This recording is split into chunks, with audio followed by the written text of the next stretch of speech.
Welcome to my channel. Hello friends, आज हम गांधी युग जो 1917 से लेकर 1948 तक माना जाता है, इसके साथ साथ हम गांधी जी का जीवन परिचय के बारे में भी देखेंगे और उन्होंने किस तरह से भारतीय स्वतंत्रता संग्राम में अपनी महत्वपूर्ण भूमिका निभाई थी। गांधी जो युग है, गांधी युग से हमारा कहने का मतलब ये है कि वह समयकाल जिसमें महात्मा गांधी के द्वारा भारतीय स्वतंत्रता संग्राम में एक ऐसी भूमिका निभाई जिससे भारत को आज़ादी प्राप्त होने में काफ़ी महत्वपूर्ण योगदान मिला।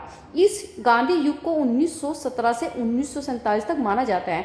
जैसे कि 1857 की क्रांति के बाद भारत की जो सत्ता पूर्णतः ब्रिटिश क्राउन के हाथों में चली गई थी। उसके बाद भारत में कई छोटे छोटे दल बनने लगे थे, परंतु फिर भी 1885 में भारतीय राष्ट्रीय कांग्रेस की स्थापना के बाद अंग्रेजी सत्ता को चुनौती देने के लिए यह एक बड़ा दल भी आ गया था और बाद में गांधी जी ने इस स्वतंत्रता संग्राम से जुड़ गए थे। तो अब हम गांधी जी के बारे में देखते हैं। सबसे पहले हम देखते हैं कि महात्मा गांधी जी का जीवन परिचय, कि गांधी की क्या थी। इनका जो जन्म हुआ था वो 2 अक्टूबर 1869 ईस्वी में हुआ था और इनका जो जन्म का स्थान पोरबंदर गुजरात था। इसके साथ साथ उनके पिता का नाम मोहनदास करमचंद गांधी और माता का नाम पुतलीबाई गांधी था। उनका विवाह भी बहुत ही पूर्व ही हो गया था। मात्र मतलब 13 वर्ष के छात्र के जीवन में उनका जो विवाह कस्तूरबा बाई गांधी के साथ हो गया था। महात्मा गांधी ने अपने आगे की शिक्षा ब्रिटेन में रहकर की थी और वहाँ 1889 मतलब 89 से लेकर 1891 तक जो शिक्षा प्राप्त करने हेतु रह रहे थे वे, और वहाँ पर उन्होंने इंग्लैंड में एक बैरिस्ट्री की शिक्षा प्राप्त की थी।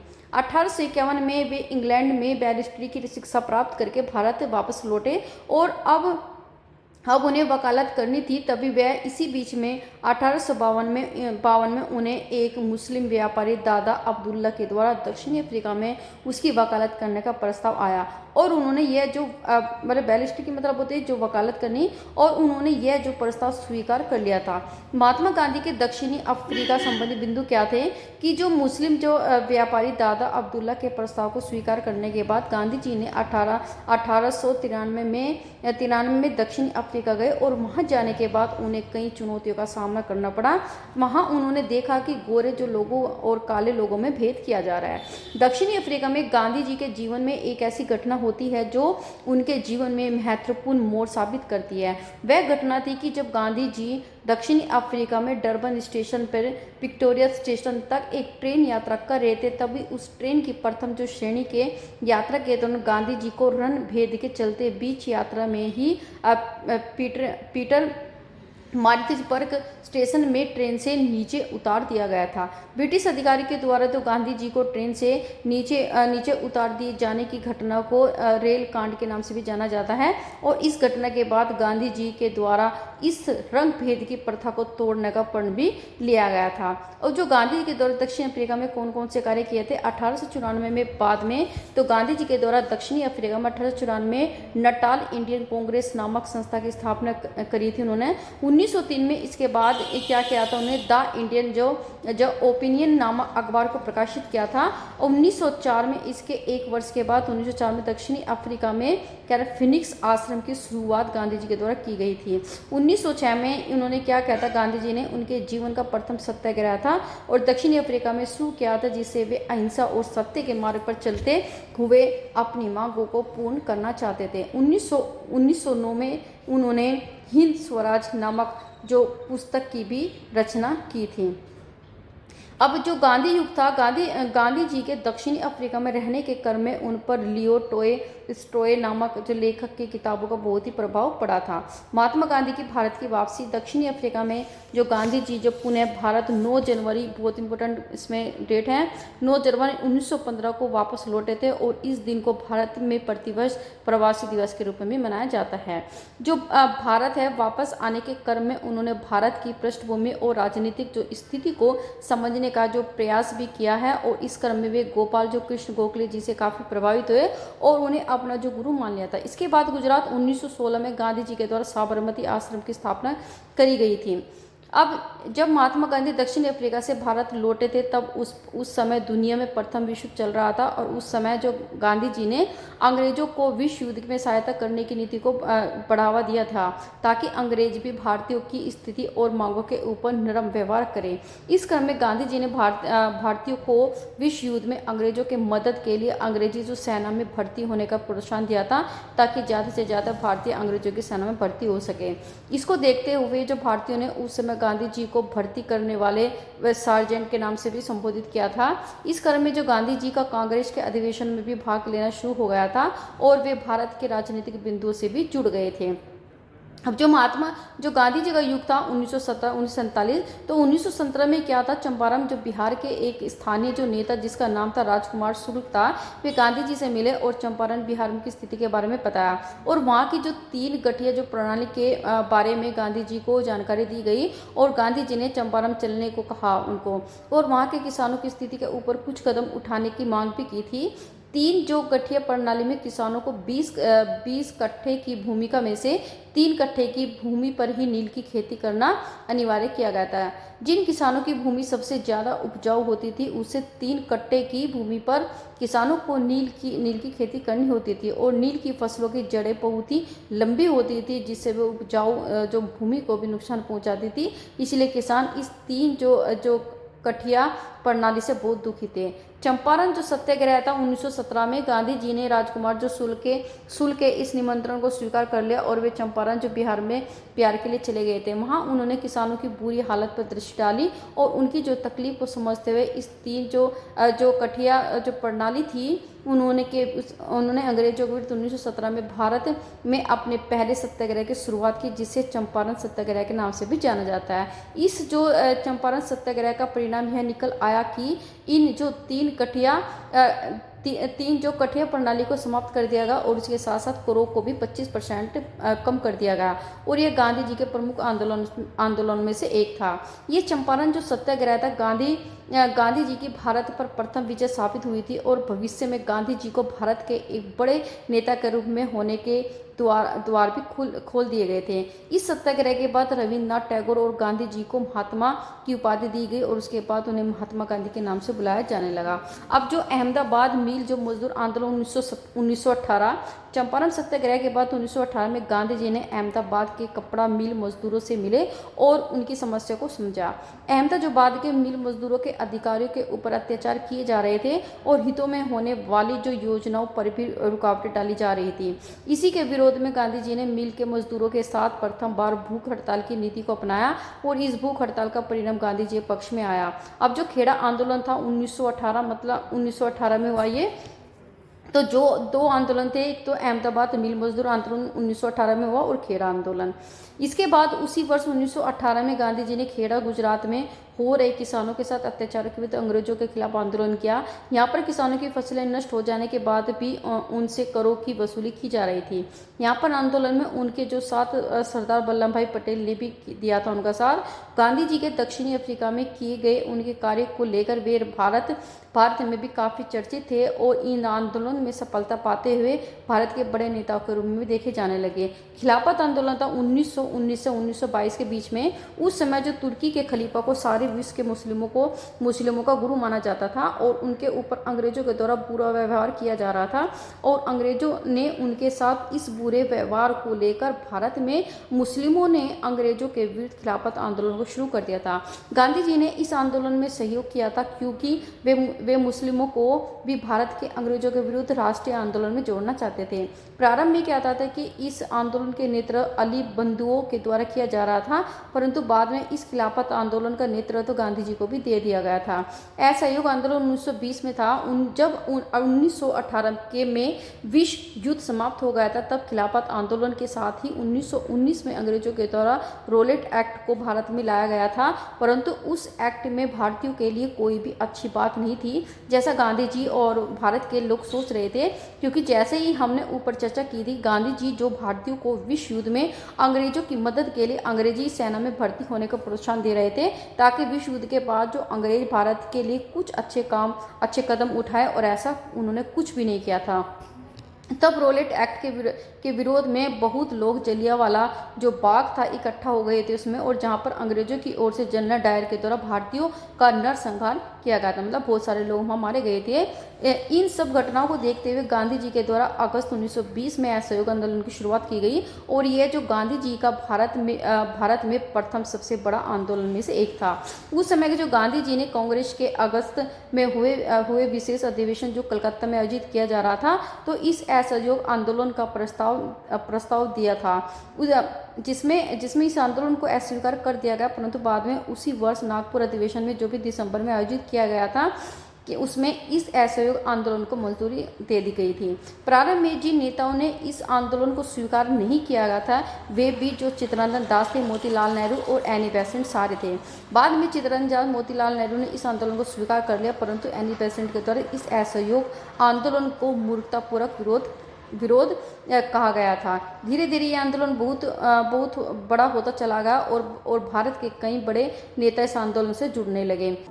यह आंदोलन सफल होता हुआ दिख रहा था, लेकिन इस आंदोलन के बीच में एक ऐसा घटना घटित हुई जिससे कि इस आंदोलन को गांधी जी के द्वारा समाप्त करना ही पड़ा था।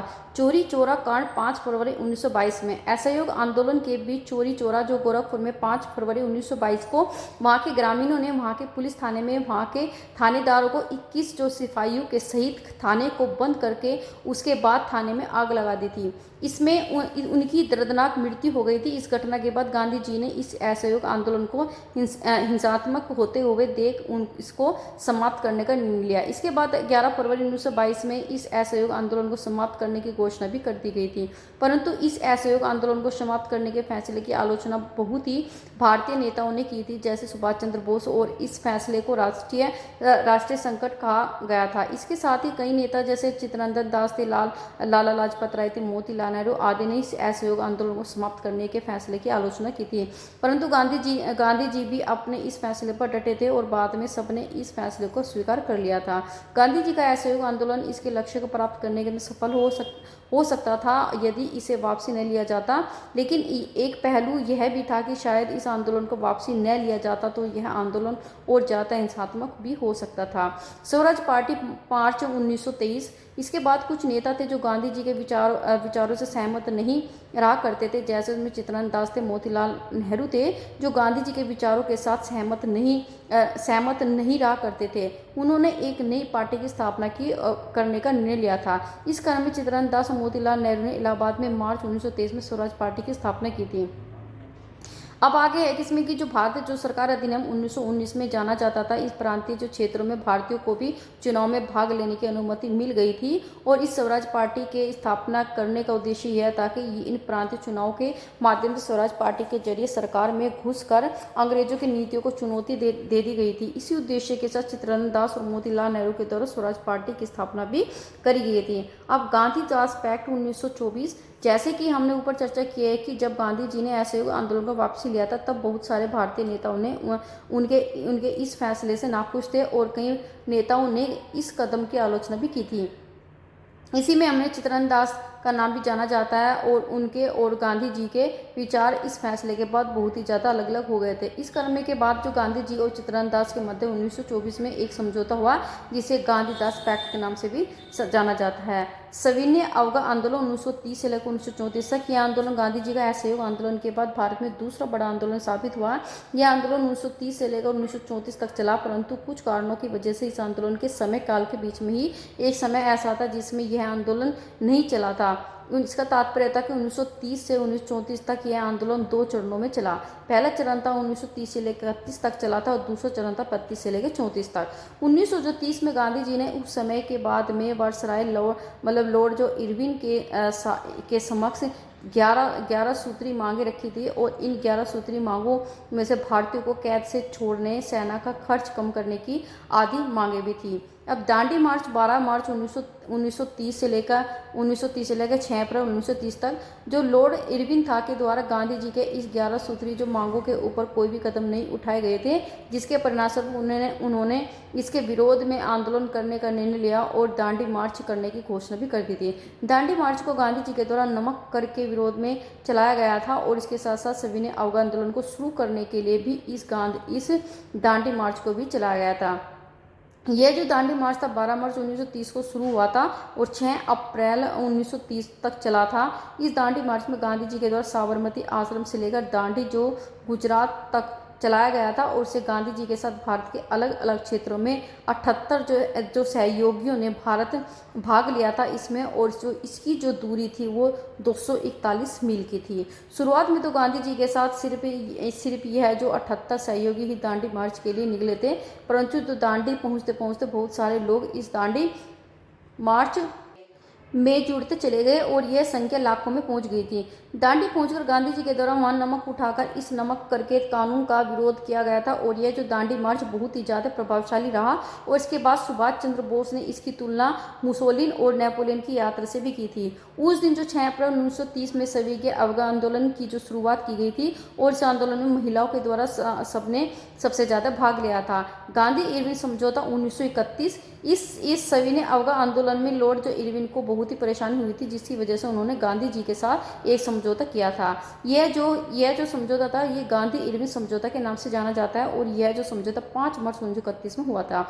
गोलमेज सम्मेलन 1930 से 1930 से लेकर 1932 तक अंग्रेजों के द्वारा कुछ सम्मेलनों का आयोजन ब्रिटेन में कराया गया था ताकि भारत के विभिन्न जो दल उन सम्मेलनों में अपनी बातें उनके समक्ष रख सकें, और इन्हें जो गोलमेज सम्मेलन के नाम से भी जाना जाता है क्योंकि इसमें एक गोल मेज के चारों ओर लोग बैठते थे और अपनी बातें व मांगे रखते थे। इस क्रम में 1930 से लेकर 1932 तक अंग्रेजों के द्वारा 3 जो गोल मेज सम्मेलन का आयोजन ब्रिटेन में कराया गया था, जिससे प्रतिवर्ष एक गोल मेज सम्मेलन हुआ करता था। प्रथम जो गोल मेज सम्मेलन 1930 में, इस सम्मेलन में भारत के विभिन्न जो प्रतिनिधि भाग लेने पहुंचे थे, लेकिन इस समय गांधी जी और कांग्रेस सभी आंदोलन व्यस्त थे और इसीलिए उन्होंने इस प्रथम गोल मेज सम्मेलन में भाग नहीं लिया था। द्वितीय जो गोल मेज सम्मेलन 1931 में हुआ था कि इसमें कि लॉर्ड इरविन और गांधी जी के मध्य गांधी इरविन समझौता हो गया था, इसलिए गांधी जी ने इसके तहत दूसरे जो गोलमेज सम्मेलन में भाग लेने के लिए ब्रिटेन चले गए थे। ब्रिटेन में हुए दूसरे गोलमेज सम्मेलन में गांधी जी की मांगों को अंग्रेजों के द्वारा ज़्यादा प्रतिक्रिया नहीं दी गई थी और जिसके बाद जो गांधी जी ने भारत आकर वापस से सविनय अवज्ञा आंदोलन को शुरू कर दिया था और इसके संदर्भ में ये क्या आ गया था कि जो सविनय अवज्ञा आंदोलन 2 चरणों में हुआ था और इसी जो परिस्थिति की वजह से यह आंदोलन 2 चरणों में हुआ। तृतीय जो था गोलमेज सम्मेलन, इस सम्मेलन में भारत के विभिन्न प्रतिनिधि भाग लेने पहुंचे, लेकिन गांधी जी और कांग्रेस की मांगे दूसरे गोलमेज सम्मेलन में न माने जाने के कारण फिर से सविनय अवज्ञा आंदोलन शुरू किए जाने के कारण इस सम्मेलन में गांधी जी और कांग्रेस ने भाग नहीं लिया था। इस समय जो कांग्रेस ने सिर्फ दूसरे गोलमेज सम्मेलन में भाग लिया था जिसमें कांग्रेस का नेतृत्व गांधी जी ने किया था, परंतु भीमराव अंबेडकर ने तीनों गोलमेज सम्मेलन में भाग लेते दलितों का भी। इस गोलमेज सम्मेलन के दौरान ब्रिटेन के जो प्रधानमंत्री रामसे मैकडोनाल्ड थे। पूना पैक्ट समझौता 1932 में, यह जो 1932 में ब्रिटेन में तीसरा जो गोलमेज सम्मेलन हुआ था, तब यह उस सम्मेलन में भीमराव अंबेडकर और दलितों के लिए पृथक निर्वाचन मंडल की मांग की गई थी और इस मांग को अंग्रेजों के द्वारा स्वीकार कर लिया गया था। तब जो दलितों के बीच जो 71 जो पृथक जो निर्वाचन क्षेत्रों की घोषणा की गई थी और अंग्रेजों के द्वारा यह भी फैसला भारतीय हिंदू समाज को तोड़ने और भारत के राष्ट्रीय स्वतंत्रता आंदोलन को कमजोर करने के लिए लिया गया था। इस घोषणा को सांप्रदायिकता व पंचायत अर्थात जो कम्युनल जो अवार्ड के नाम से भी संबोधित किया गया था। गांधी जी ने इस फैसले का विरोध किया और इस विरोध में अनशन करने का भी निर्णय लिया। गांधी जी ने इस अनशन के कारण बहुत सोच विचार के बाद भीमराव अंबेडकर और गांधी जी के बीच एक बैठक हुई और जिसको पूना पैक्ट के नाम से जाना जाता है। यह जो पूना पैक्ट गांधी जी और भीमराव अंबेडकर के बीच में 24 सितंबर 1932 को हुआ था। इस पूना पैक्ट में गांधी जी के द्वारा दलितों के लिए आरक्षित सीटों की संख्या को बढ़ाने का फैसला लिया गया था। इसके परिणामस्वरूप प्रांतीय जो चुनाव क्षेत्र में दलितों के लिए आकर्षित सीटों की संख्या को बढ़ाकर 71 से 148 कर दी गई थी, लेकिन पृथक जो निर्वाचन क्षेत्रों की मांग को खत्म किया गया था और जिसमें दलितों का जो चुनाव जो सिर्फ दलित ही कर सकते थे। यह जो पुणे पैक्ट गांधी जी और भीमराव अंबेडकर के बीच पुणे पैक्ट की यरवदा सेंट्रल जेल में हुआ था। व्यक्तिगत जो सत्याग्रह 1940 में सविनय अवज्ञा आंदोलन को पुणे पैक्ट जैसे आंदोलन के बाद कुछ समय तक आंदोलन के दौर को कुछ विराम मिला और इसके बाद 1940 में गांधी जी के द्वारा उनकी एक रणनीति के तहत एक व्यक्तिगत सत्याग्रह चला गया था। विनोबा भावे एक ऐसे प्रथम व्यक्ति थे जिन्होंने इस व्यक्तिगत सत्याग्रह में भाग लिया और इसके बाद दूसरे जो सत्याग्रही जवाहरलाल नेहरू भी बने और तीसरे जो सत्याग्रही ब्रह्मदत्त बने थे। इस व्यक्तिगत सत्याग्रह को पवनार महाराष्ट्र से शुरू किया गया था और इस सत्याग्रह को दिल्ली चलो के नाम से भी संबोधित किया गया था। भारत छोड़ो आंदोलन 1942 में 1939 में दूसरे विश्व युद्ध की शुरुआत हो गई थी और अंग्रेजों की ओर से पूरी कोशिश की जा रही थी कि भारतीयों को पहले की तरह से इस बार भी अंग्रेजी सेना से ज़्यादा भर्ती किया जाए और दूसरे जो विश्व युद्ध की लड़ाई के लिए भेजा जाए। परंतु सारे जो प्रतिनिधिमंडल भी भारत आए और भारतीयों को अंग्रेजों को विश्व युद्ध में मदद करने का प्रोत्साहन दे रहे थे। परंतु जैसा धोखा अंग्रेजों ने प्रथम विश्व युद्ध के बाद भारतीयों के साथ किया था, जिसके बारे में हमने ऊपर चर्चा की है, वैसा धोखा इस बार भी वे कर सकते थे। यह बात भारतीयों को इस बार समझ भी आ चुकी थी और इस बार भारतीय लोग पूरी तरह से अंग्रेजों के इस दूसरे विश्व युद्ध में कोई भी मदद नहीं करना चाहते थे। इस क्रम में जो ब्रिटेन क्रिप्स मिशन भी भारत आए थे और वे भारत में अपने कार्य को लेकर पूर्णतः सफल रहे क्योंकि अब भारतीयों को अपने हितों का ज्ञान अच्छे से हो गया था। और इस क्रिप्स जो मिशन के संबंध में गांधी जी के द्वारा यह भी कहा गया था कि यह दिवालिया हो चुका है और बैंक का चेक है। इस क्रिप्स आंदोलन किस मिशन के भारत में असफल हो जाने के बाद तब जो गांधी जी ने भारत के एक ऐसे आंदोलन को शुरू किया गया था जो भारत के अंतिम सबसे बड़ी स्वतंत्रता के लिए लड़ाई में से एक बना और यह आंदोलन गांधी जी के द्वारा 1942 में शुरू किया गया था और अंग्रेजों के विरुद्ध भारत छोड़ो आंदोलन था। इस आंदोलन में को अगस्त क्रांति के नाम से भी संबोधित किया गया था। गांधी जी के द्वारा इस आंदोलन की शुरुआत 8 अगस्त 1942 में कांग्रेस के बम्बई अधिवेशन में की गई थी। इसके बाद अंग्रेजों के द्वारा ऑपरेशन जीरो जो ओवर चला गया था, जिसके तहत गांधी जी सहित जो लगभग सारे जो बड़े नेताओं को गिरफ्तार कर लिया गया था। गांधी जी को अंग्रेजों के द्वारा गिरफ्तार करके आगा खा पैलेस में कैद कर दिया गया और अंग्रेजों की ओर से पूरी कोशिश इस आंदोलन को दबाने की हो रही थी। परंतु इस जो आंदोलन के दूसरी पंक्ति में नेताओं को अलग अलग क्षेत्रों में यह आंदोलन जारी रखा गया था और उसके साथ साथ लोगों ने भी इस आंदोलन में खूब सहयोग किया गया था और यह जो आंदोलन भारत के अंतिम सबसे बड़ी स्वतंत्रता संग्राम की लड़ाई में से एक था। इस प्रकार जो गांधी जी को भारत में स्वतंत्रता संग्राम में महत्वपूर्ण योगदान रहा इनका। तो अब आगे के बाद में क्या हुआ कि बाद में हम सब जानते हैं कि हमारे जो प्यारे भारत को इतने सालों की गुलामी के बाद 15 अगस्त 1947 को आज़ादी मिली, परंतु इस आज़ादी में हमने हमारे एक हिस्से को भी खो दिया था जिसे वर्तमान पाकिस्तान कहा जाता है। इस विभाजन में जो क्रम में भारत को कई सांप्रदायिक हिंसाओं का जो सामना भी करना पड़ा था, जिससे कई लोगों को अपनी जान देनी भी पड़ी थी और इस हिंसा में क्रम में गांधी जी के द्वारा उनका समय पर लोगों को सांत्वना देने में ही गुजर रहा था। बंगाल में जो कलकत्ता में वे हिंसा से आहत हुए लोगों की मदद करने के लिए भी उस समय गए हुए थे। अंत में 30 जनवरी 1948 को नाथूराम गोडसे के द्वारा गांधी जी को गोली मारकर हत्या कर दी गई क्योंकि जो नाथूराम गोडसे के कुछ विचार गांधी जी के साथ नहीं मिलते थे। तो फ्रेंड्स, आज हमने पूरा ही जो गांधी युग आपके सामने आपको बताया, तो ये गांधी युग काफ़ी महत्वपूर्ण सभी प्रतियोगिता परीक्षाओं के लिए। तो आप जरूर ये वीडियो जरूर देखें और एक बार नहीं 2 बार। तो ये जो भी आपको डेट्स हैं कि ये आपको जरूरी याद रखनी है क्योंकि ये आपको एग्जाम में काफ़ी बार पूछ जाती है। तो मिलते हैं आपको नेक्स्ट वीडियो में एक नई टॉपिक के साथ। तब तक के लिए अपना ध्यान रखिए। Thank you for watching and take care. Bye bye.